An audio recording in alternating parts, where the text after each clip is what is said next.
Nimaga chaqirding?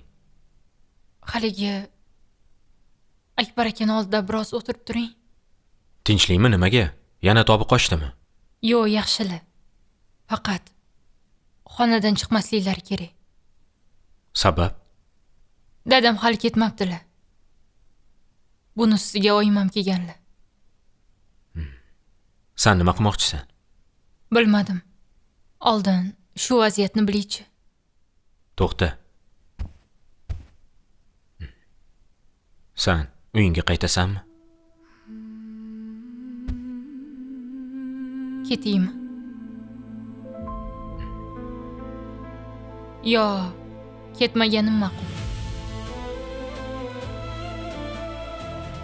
Gapiring. Menga baribir. Yo'q.